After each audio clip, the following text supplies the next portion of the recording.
warahmatullahi wabarakatuh. Perkenalkan, nama saya mengikuti kelas kedua dengan nomor 1060230. Di sini saya akan sedikit mereview tentang sumber dan media berbasis IT dan mewawancarai guru kelas atas dan bawah tentang teknologi informasi dalam pembelajaran.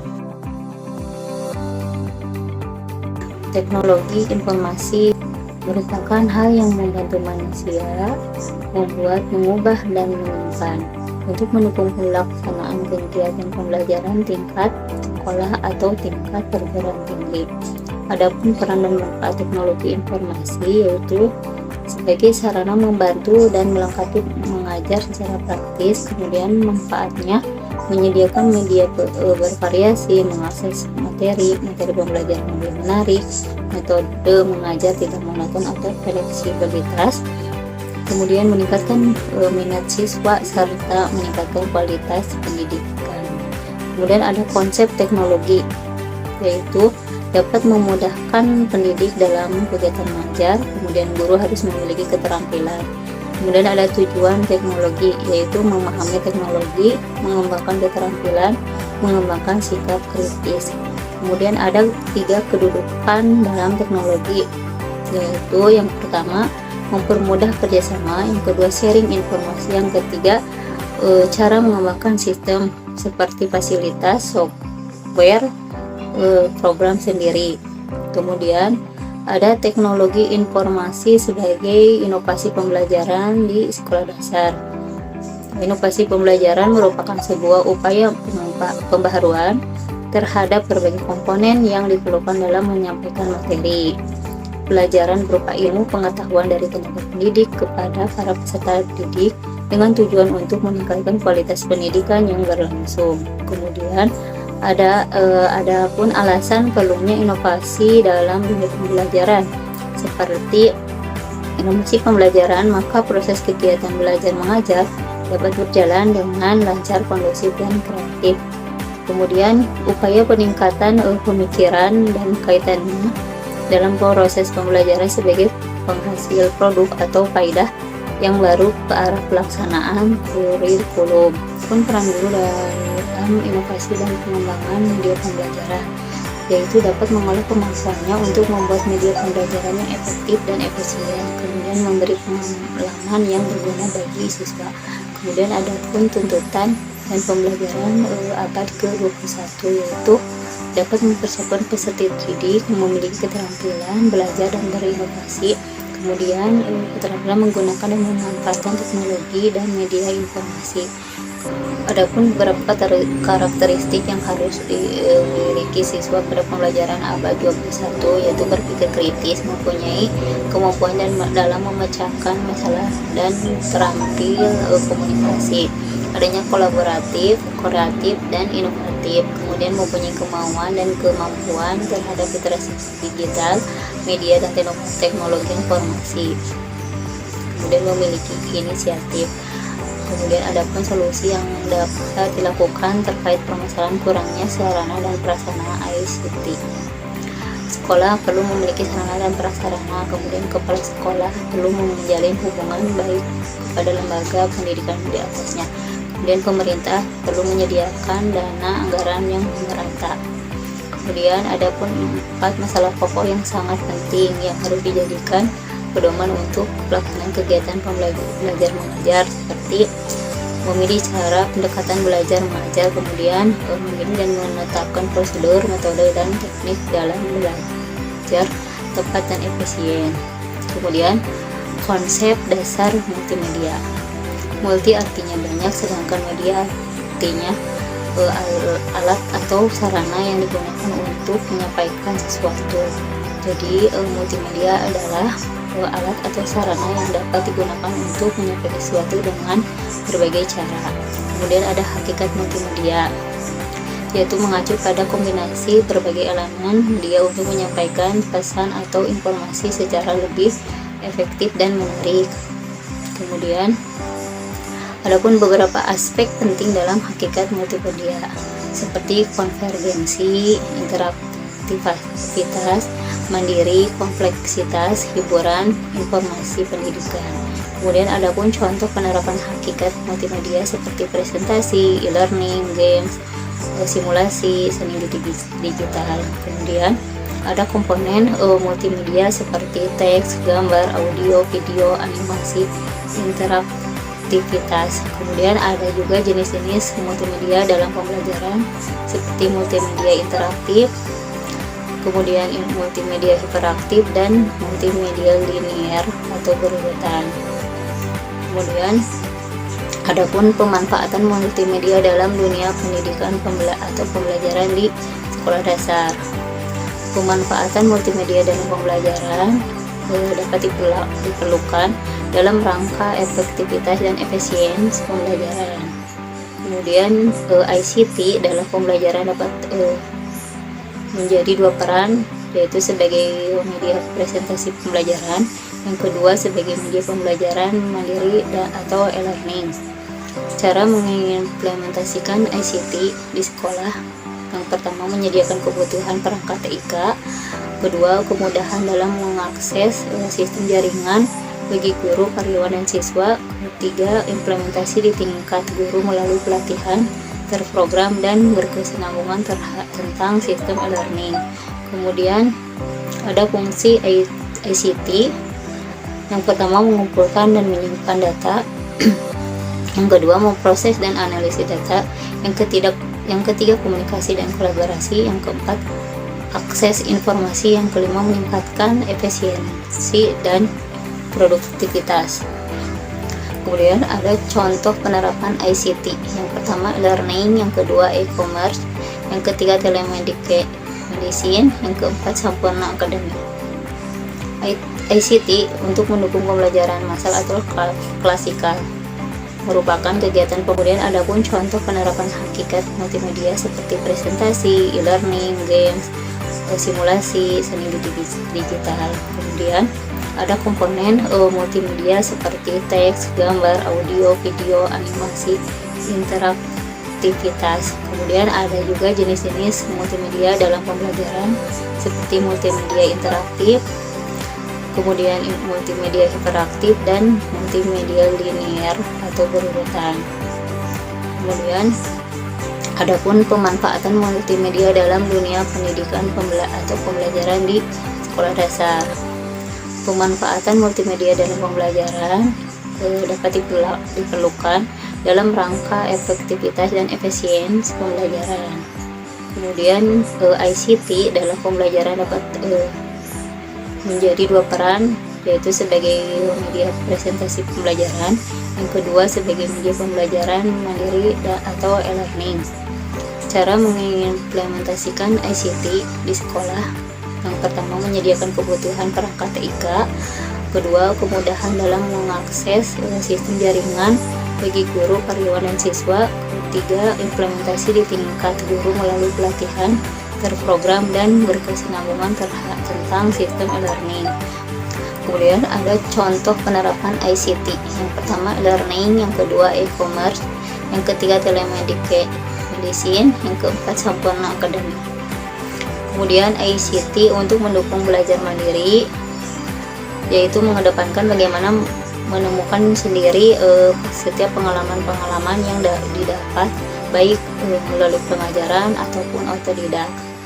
Aplikasi ICT dapat digunakan sebagai penunjang belajar, mendukung belajar mandiri, mendukung sistem administrasi, dan untuk mengembangkan personality.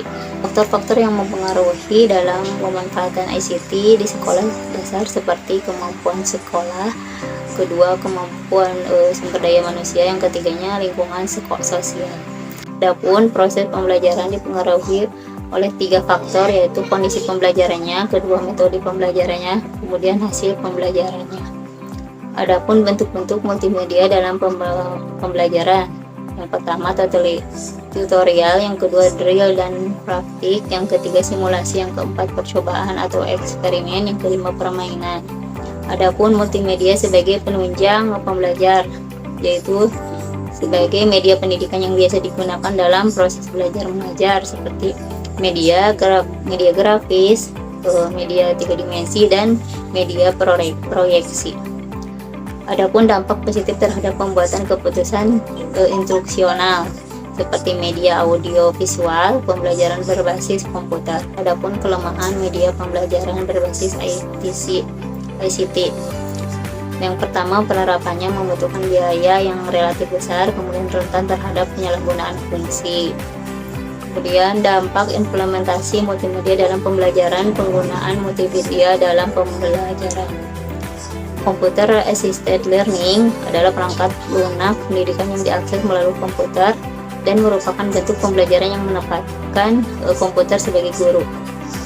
Kemudian adapun manfaat dari multimedia yaitu meningkatkan pengemasan materi pembelajaran dari yang saat ini dibangun, kemudian menerapkan strategi konsep pembelajaran baru dan inovatif, efisien. Adapun manfaat dari perspektif peserta didik yaitu meningkatkan komunikasi dengan pendidik dan peserta didik lainnya. Kemudian lebih banyak materi pembelajaran yang tersedia yang dapat diakses tanpa memperhatikan ruang dan waktu. Kemudian pengembangan media berbasis informasi, komunikasi, dan teknologi. Macam-macam media pembelajaran berbasis ITC. Yang pertama teknologi komputer, teknologi multimedia, teknologi komunikasi, dan teknologi jaringan komputer. Fungsi ICT dalam pembelajaran yaitu mengembangkan kualitas pembelajaran. Yang kedua, memperluas akses dalam pembelajaran dan pendidikan. Yang ketiga, mengurangi biaya pendidikan.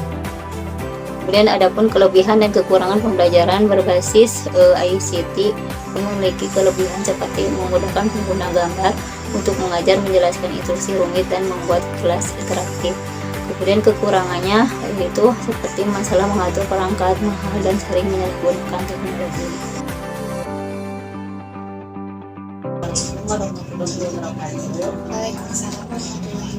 Selamat siang Ibu. Sebelumnya mohon maaf mengganggu waktunya. Saya Reni Kusmawati. Di sini saya izin untuk mewawancarai Ibu terkait teknologi informasi dalam suatu pembelajaran. Silakan Ibu untuk memperkenalkan diri kepada Saya dengan Tia Widya, wali kelas dari kelas 1. Kemudian baik Bu, terima kasih. Untuk itu untuk mempersingkat waktu, bagaimana integrasi teknologi dalam pembelajaran sehari-hari. Dengan memaksimalkan informasi yang semakin maju, tidak hanya banyak website itu digunakan untuk di kelas sesuai dengan materi yang sedang dipelajari. Kemudian bagaimana cara Ibu memilih dan mengevaluasi sumber daya digital untuk digunakan dalam pembelajaran di kelas? Dengan mencarinya di internet, baik itu dari artikel maupun dari sosial media yang sekarang sudah banyak guru-guru yang saling berbagi informasi mengenai pemanfaatan teknologi informasi. Kemudian bagaimana cara merancang dan menyusun materi pembelajaran yang memanfaatkan sumber dan media berbasis Tentunya dengan menetapkan terlebih dahulu capaian pembelajaran dan tujuan pembelajaran yang tercapai. Setelah itu mencari media yang sesuai yang cocok agar dapat tercapai tujuan pembelajaran tersebut. Kemudian bagaimana cara Ibu untuk menyesuaikan penggunaan teknologi informasi dengan gaya belajar yang berbeda di antara siswa? Karena di kelas 1 gaya belajar itu kebanyakan anak-anaknya senang bermain, jadinya mencari pemanfaatan teknologi yang tentang games kayak gitu. Lalu sudah banyak di website. Kemudian bagaimana cara memastikan bahwa penggunaan teknologi informasi dalam pembelajaran yang mengakomodasi kebutuhan siswa dengan kebutuhan siswa? Dengan melihat gitu ya ketercapaiannya dari tujuan tersebut itu dengan sebelumnya diberikan PPS kita semua keluarganya. Setelah kemudian media tersebut dilakukan proses meninjau sejauh apa pemahaman siswa terhadap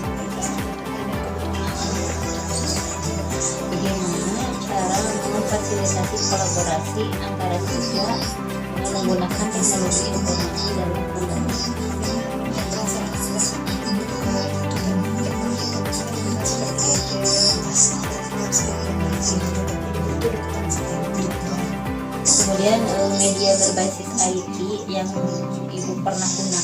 apa? Dari video pembelajaran yang animasi ya, karena masih anak-anak itu ini semua hal-hal animasi kartun yang lucu gitu. Jadi saya menggunakan video dari YouTube. Selain itu menggunakan website pembelajaran. Jadi itu sering digunakan ya Bu? Ya betul. Kemudian contoh inovatif tentang penggunaan teknologi informasi untuk membuat pembelajaran lebih menarik dan berarti bagi siswa itu seperti apa? Menemukan informasi dari internet mengenai cara-cara yang dapat digunakan untuk membangkitkan semangat anak. Ada website yang tersedia sekarang banyak banget, contohnya Games, terus ada Botball gitu yang membuat anak belajar sambil bermain gitu, yang akan lebih berkesan. Kemudian adakah hambatan atau kesulitan dalam pembuatan maupun penerapan media yang dirancang tersebut? Ya, karena kebanyakan menggunakan video itu membutuhkan layar lebar gitu ya kan, nah supaya itu keterbatasannya sedikit hambat dulu. Kemudian adakah solusi dari kesulitan dan hambatan dalam pembuatan satu penerapan media yang digunakan? Ini lagi ke kreativitas selain itu juga dibutuhkan sekolah untuk dapat memfasilitasi pendidikan sarana prasarana dibutuhkan waktu dan pembelajaran sehingga dapat terintegrasinya teknologi komputer. Terima kasih Ibu. Mungkin cukup sekian pertanyaan dari saya. Terima kasih. Izin boleh memperkenalkan diri. Nama saya Jakaria Yusuf. Saya guru kelas 5. Baik, terima kasih Pak. Menurut Bapak, bagaimana integrasi teknologi dalam pembelajaran sehari-hari di kelas?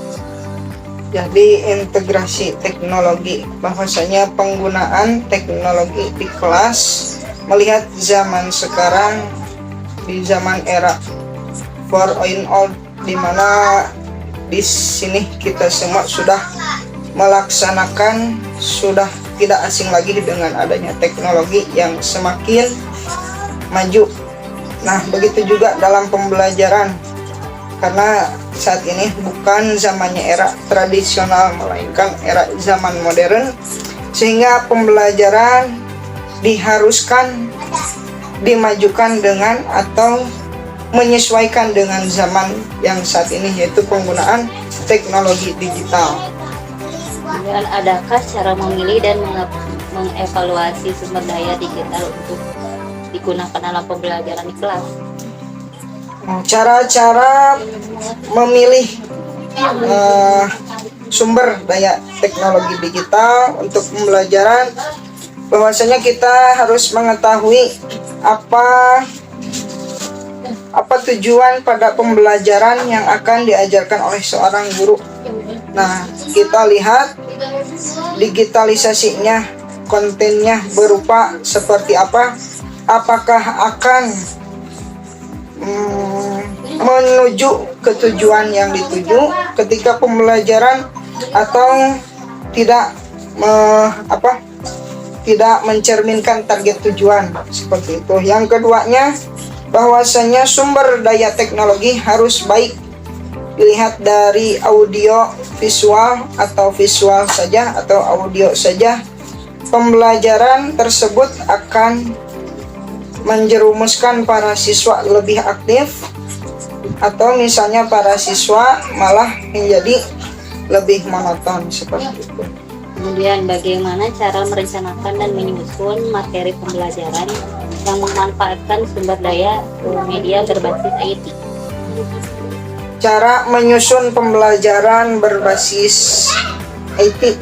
Jadi yang pertama, bahwasanya kita harus mengetahui, kalau sekarang itu kan kurikulum merdeka, jadi bukan KIKD, ICP dan ATP ya. Jadi kita harus melihat dulu capaian pembelajarannya atau ATP-nya. Nah, setelah kita melihat tersebut, dasar pembelajarannya, kita lihat sumber daya media atau sumber daya teknologinya. Apakah sumber teknologi tersebut akan membantu guru dalam melaksanakan pembelajaran di kelas.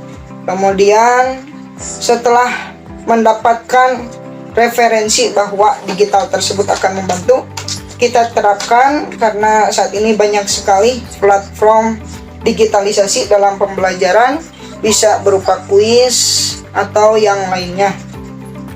Setelah itu maka dilaksanakanlah oleh guru dan dilihat di dalam kelas bahwasanya platform tersebut, digital tersebut membantu untuk menuju tujuan pembelajaran sesuai CP atau ATP-nya.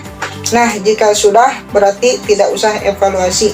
Kalau misalnya ada kekurangan, ada kesalahan atau ada yang kurang menuju dalam tujuan, maka dievaluasi dan mencari lagi sumber digital yang lainnya.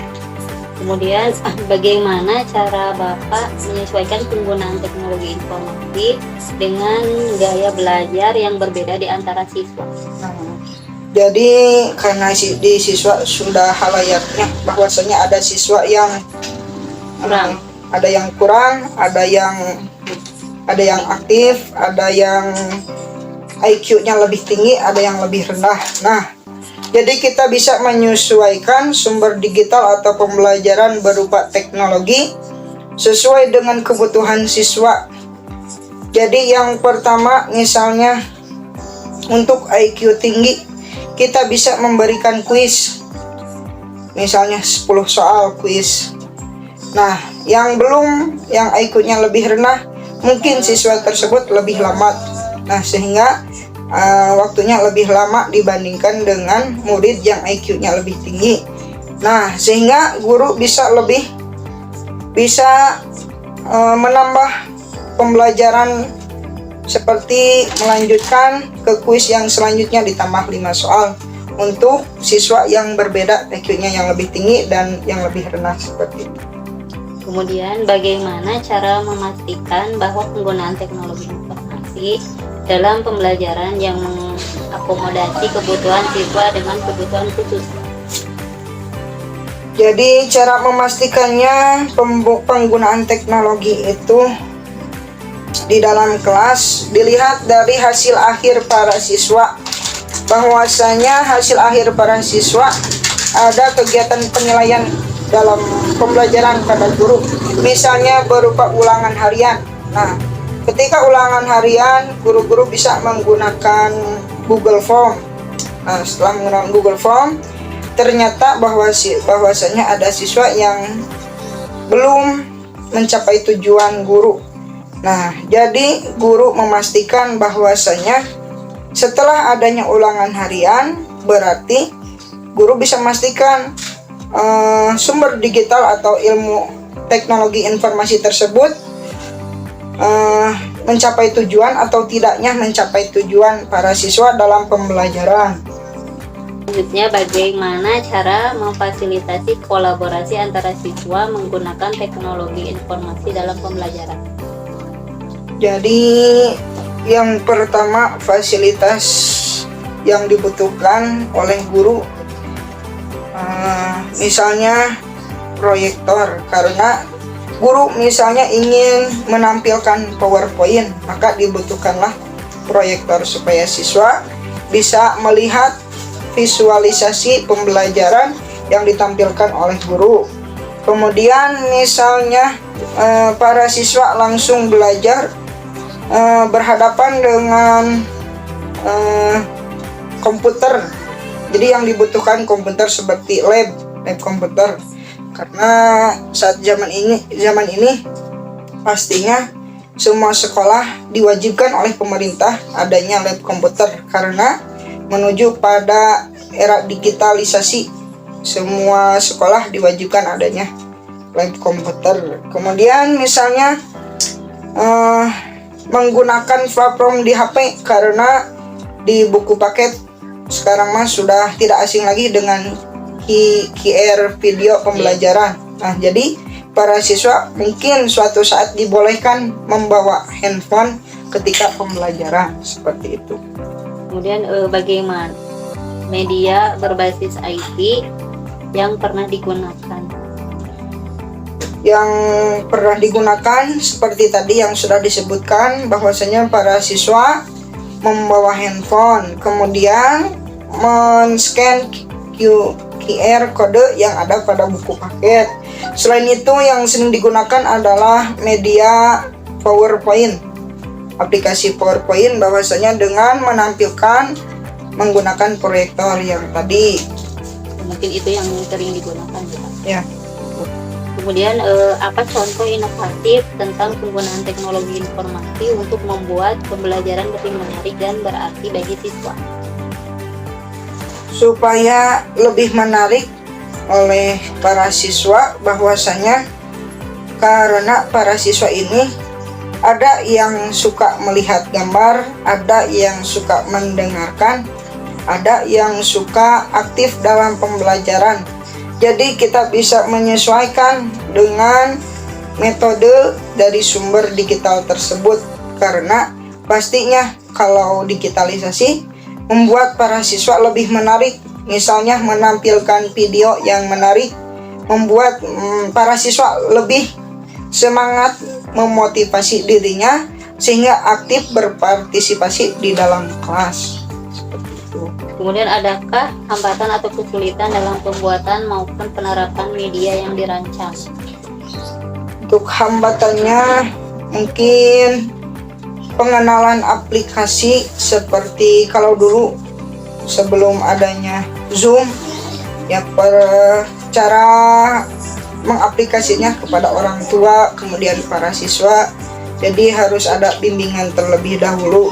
Kemudian misalnya kuis, harus ada pedoman dulu dari guru untuk misalnya menggunakan aplikasinya seperti apa, cara menjawabnya seperti apa. Mungkin itu saja hambatannya. Kemudian adakah solusi dari kesulitan dan hambatan dalam pembuatan maupun penerapan media yang digunakan? Untuk solusinya yaitu tadi adanya workshop atau pelatihan untuk siswa, untuk para orang tua siswa, jika dibutuhkan adanya digitalisasi seperti Zoom yang tadi, kemudian aplikasi misalnya kuis. Nah, jadi adanya pemberian ilmu terlebih dahulu sebelum dilaksanakannya pembelajaran berbasis digitalisasi. Cukup sekian pertanyaan dari saya. Ya. Terima kasih sekali lagi, mohon maaf telah mengganggu waktunya. Sama-sama Ibu. Terima kasih. Kesimpulan dari hasil resum dan wawancara guru kelas sekolah dasar pada tingkat atas dan bawah, bahwa teknologi komunikasi dapat dalam pembelajaran dapat membantu dalam memahami dan mendapatkan informasi sebagai inovasi pembelajaran yang dapat meningkatkan kualitas pendidikan dan digunakan sebagai alat atau sarana dalam informasi dalam pengembangan media yang berbasis informasi dalam satu pembelajaran. Kemudian dengan memaksimalkan informasi yang semakin maju, kita dapat menyesuaikan penggunaan teknologi dengan zamannya. Dengan mengetahui tujuan pada pembelajaran yang akan diajarkan oleh seorang guru, dengan mencari informasi menggunakan berbagai informasi seperti internet, jurnal atau artikel dan sebagainya. Kemudian guru juga dapat memanfaatkan teknologi informasi seperti menggunakan video YouTube, HP, game, atau quizzes. Siswa dalam pembelajaran dapat lebih aktif dan berkes. Adapun penggunaan teknologi informasi masih banyak kekurangan atau hambatan dari sarana dan prasarana seperti proyektor dan kurangnya fasilitas yang menunjang dalam pembelajaran, sehingga masih dibutuhkan pelatihan atau workshop serta pemberian ilmu terlebih dahulu sehingga dapat terintegrasinya teknologi informasi dalam suatu pembelajaran.